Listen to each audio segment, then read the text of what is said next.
Быйыл чөптүн жогорку баада болушунан эң эле биринчи табигый аба ырайынын шарты жаз кеч келип күн суук болуп чөптүн өсүшү кечеңдеди да.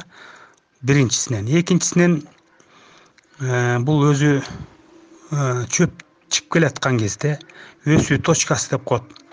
Ошол өсүү точкасын мал жесе же көбүнчө эле мал жейт да, ошондо өспөй көпкө чейин өсүмү токтоп калат.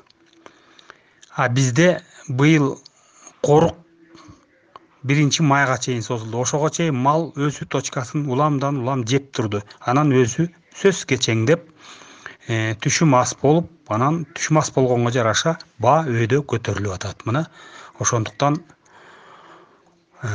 эрте корук болуп, эрте өстүрүп эме кылсак, баягы колхоздун убагындай болуп, жок эле дегенде 2 же 3 чаап алмакпыз.